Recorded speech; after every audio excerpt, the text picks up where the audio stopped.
Hello friends, स्वागत है सभी का पूजा डागर जी की क्लास में। आज करेंगे 1857 के विद्रोह से रिलेटेड कुछ क्वेश्चन पेंडिंग थे, तो आज की क्लास में ये कंप्लीट कर लेंगे। यहाँ से कोई भी क्वेश्चन बनेगा तो आपका कोई क्वेश्चन नहीं रहेगा पेपर में, तो फटाफट से करते हैं रिवाइज। बस यहाँ पर अपनी 10 मिनट की क्लास रहने वाले, तो बने रहिएगा वीडियो में अंत तक। स्टार्ट करते हैं। 1857 के विद्रोह में बेगम हजरत महल और कुंवर सिंह, उद्यम सिंह तथा मौलवी अहमदुल्ला में से संबंध नहीं था। तो इनमें से किसका संबंध नहीं था? उद्यम सिंह था, जिनका कोई भी संबंध नहीं था। 1857 के विद्रोह में इनका कोई संबंध नहीं था। तो हजरत महल, कुंवर सिंह और उद्यम सिंह में से जो उद्यम सिंह थे, इनका कोई संबंध नहीं था 1857 के विद्रोह से। 1857 के स्वतंत्रता संग्राम में अंग्रेजों की सर्वाधिक सहायता करने वाला जो अंग्रेज थे, उनकी सबसे ज़्यादा मदद करने वाला कौन रहा है? कौन सा राजवंश रहा है? यहाँ पर रहा है ग्वालियर के सिंधिया। जो ग्वालियर के सिंधिया थे, इन्होंने सबसे ज़्यादा इनकी सहायता की थी अंग्रेजों की, तो ग्वालियर के सिंधिया। आगे चलते हैं। भारत में शिक्षित जो मध्य वर्ग थे, उन्होंने 1857 के विद्रोह से क्या तटस्थता बनाए रखी थी, मतलब उसमें भाग लिए हुए थे। जो शिक्षित वर्ग थे वो भी उसमें शामिल थे। खेतीहर, मजदूर, साहूकार और कृषक जमींदार वर्गों में से 1857 के विद्रोह में भाग नहीं लिया था। तो किसने भाग नहीं लिया था? जो ये जमींदार थे और जो साहूकार थे, उन्होंने इसमें कोई पार्ट नहीं लिया था। तो ये इसका आंसर रहेगा, साहूकार और जमींदारों ने 1857 के विद्रोह में भाग नहीं लिया था। झांसी, चित्तौड़, जमशेदपुर और जगदीशपुर तथा लखनऊ में से वह क्षेत्र जो 1857 के विद्रोह से प्रभावित नहीं था। तो जो झांसी, चित्तौड़गढ़ और जगदीशपुर और लखनऊ था, इनमें से कौन सा जो 1857 के विद्रोह से प्रभावित नहीं हुआ? तो चित्तौड़ जो है यह इससे प्रभावित नहीं हुआ, और झांसी, जगदीशपुर और लखनऊ में इसमें पूरा प्रभाव रहा है। बिहार के दानापुर, पटना, आरा और मुजफ्फरपुर, मुंगेर में से 1857 के विद्रोह में जो भी भाग थे, इनमें से अप्रभावित भाग कौन सा था? तो ये जो मुंगेर था, इस पर कोई प्रभाव नहीं पड़ा था। याद रखना है, जिन भागों पर कोई भी प्रभाव नहीं पड़ा था, चित्तौड़ पर, मुंगेर पर कोई भी 1857 का प्रभाव नहीं रहा। ठीक है फ्रेंड्स, आगे चलने से पहले अभी तक वीडियो को लाइक नहीं किया है तो प्लीज़ लाइक कर दीजिए, और चैनल पर नए हैं तो चैनल को सब्सक्राइब करना ना भूलें। यहाँ पर आपको कम से कम समय में अच्छे से अच्छा मैटर हर एक कॉम्पिटिटिव एग्ज़ाम के लिए पढ़ने को मिलेगा फ्रेंड्स। तो जल्दी से चैनल को सब्सक्राइब कर लीजिए और ज़्यादा से ज़्यादा शेयर कीजिएगा प्लीज़। आगे देखते हैं। सही सम्मिलन कीजिए। सूची 1 और सूची 2 में सही सम्मिलन करना है। बख्त खां कहाँ के थे? दिल्ली।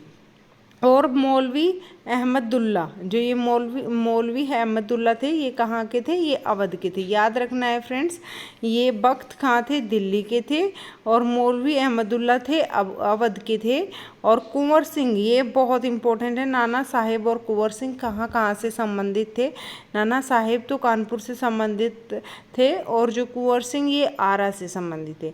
कुंवर सिंह और नाना साहेब का बिल्कुल पक्का याद कर लीजिए। नाना साहेब कानपुर और कुंवर सिंह आरा से संबंधित थे, और बख्त खां दिल्ली से, मौलवी अहमदुल्ला अवध से। ठीक है फ्रेंड्स, आगे चलते हैं नेक्स्ट क्वेश्चन पर। सूची 1 और सूची 2 में झांसी कहाँ से? रानी लक्ष्मीबाई थी, इनको झांसी से संबंधित था इनका। और यहाँ पर बेगम हजरत महल, इनका संबंध था लखनऊ से। बेगम हजरत महल का संबंध था लखनऊ से। और यहाँ पर अजीमुल्ला खां का संबंध था कानपुर से। और ये थे मौलवी अहमद शाह का संबंध था फैजाबाद से। इम्पोर्टेंट है बहुत ज़्यादा। झांसी का तो आप इजीली याद कर लोगे, रानी लक्ष्मीबाई।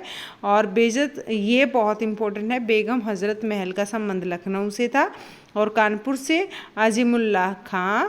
और फैजाबाद, इनका ये था मौलवी अहमद शाह का संबंध था फैजाबाद से। आगे सही सम्मेलन करना है। क्रांतिकारियों के नाम हैं और यहाँ पर इनके स्थान हैं। तो ये जो नाना साहेब थे कानपुर से संबंधित थे, जो कि हम कर चुके हैं। और नवाब अहमद अली खां, इनका संबंध था दिल्ली से। और मौलवी अहमदुल्ला, इनका संबंध था लखनऊ से। मौलवी अहमदुल्ला।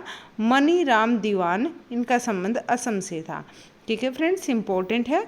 नाना साहेब कानपुर, नवाब हामिद अली खां दिल्ली, और मौलवी अहमदुल्ला, इनका संबंध लखनऊ से था।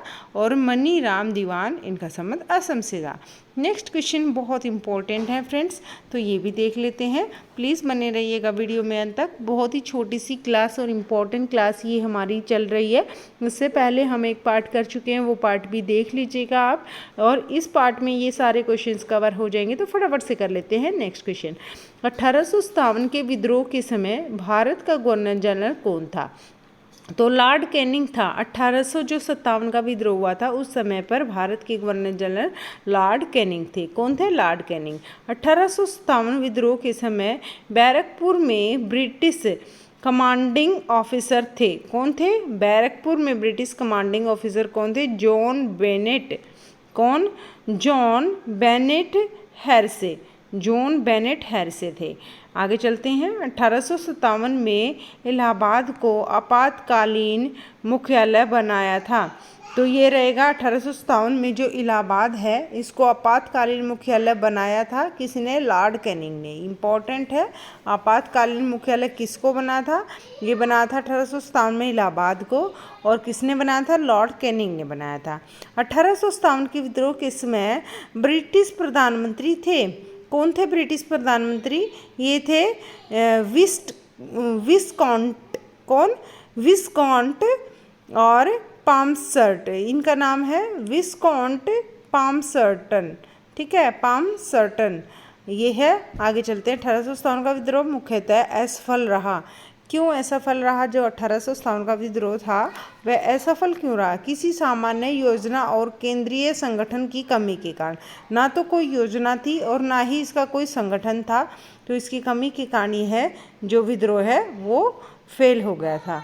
आगे लास्ट एंड फाइनल ये कुछ क्वेश्चंस बचते हैं फ्रेंड्स, ये भी देख लेते हैं फटाफट से। बहुत ही क्विक रिवीजन हमारा रहने वाला है इसमें। 1857 का जो प्रथम स्वतंत्रता संग्राम असफल हुआ था, क्यों असफल हुआ था? इसमें जो भारतीय सिपाही थे, भारतीय सिपाहियों में उद्देश्य की एकता की कमी थी और प्राय भारतीय राजाओं ने ब्रिटिश सरकार का साथ दिया था। और जो जितने भी भारतीय राजाएं थे वो सारे राजा ब्रिटिश सरकार का साथ दे रहे थे। और ब्रिटिश सिपाही कहीं अच्छे सज्जित और संगठित थे। क्या थे? संगठित थे। ब्रिटिश सिपाही थे वो कहीं अच्छे सज्जित और संगठित थे। आगे चलते हैं। अंग्रेज राजपूत राजाओं में 1857 के विद्रोह को दबाने में सफल रहे। क्यों अंग्रेज ने 1857 का विद्रोह उसको दबा दिया? क्योंकि जो स्थानीय शासक थे, स्थानीय शासकों ने क्रांतिकारियों का साथ नहीं दिया था। और जनरल जॉन निक्स, ये कुछ नाम है यहाँ पर। इनमें से हमें बताना है कि लखनऊ में अपना जीवन खोया था। तो इनमें से किसने लखनऊ में अपना जीवन खोया था? केवल हम फटाफट से नाम देख लेते हैं। जनरल नील और मेजर जनरल हैवलॉक तथा सर हेनरी लॉरेंस। लॉरेंस ने, नील ने और हैवलॉक ने, ये पीछे के नाम फटाफट से याद कर लेते हैं। नील ने, हैवलॉक ने और हेनरी लॉरेंस ने, इन्होंने कहाँ पर? लखनऊ में अपना जीवन खोया था।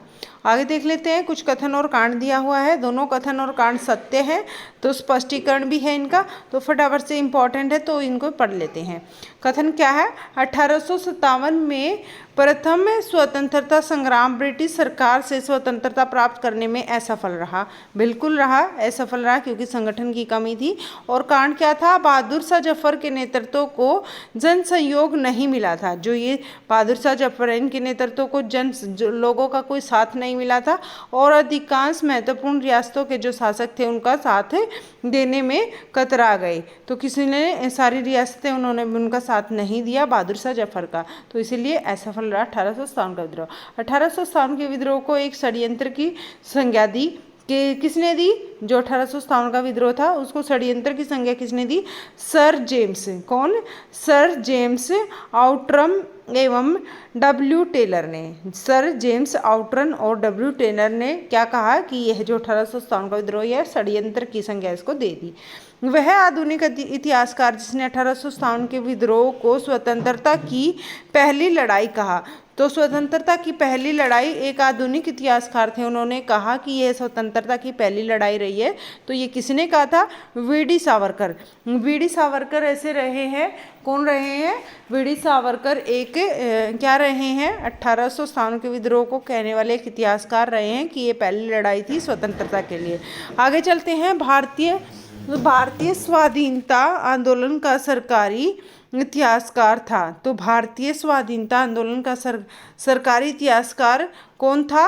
एस.एन. सेन। कौन थे? एस.एन. सेन थे, सरकारी इतिहासकार थे ये भारतीय स्वाधीनता आंदोलन के। भारतीय भाषा में 1857 के विप्लव के कारणों पर लिखने वाला प्रथम भारतीय था। 1857 जो भारतीय भाषा में 1857 के विप्लव के कारणों पर लिखने वाला प्रथम भारतीय था। कौन था? सैयद अहमद खां। कौन थे? सैयद अहमद खां। प्लीज़ वीडियो में अंत तक बने रहिएगा।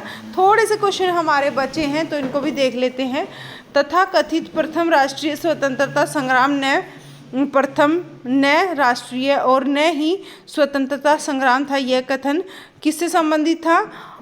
ये था R.C. मजूमदार ने यह कथन कहा था। क्या?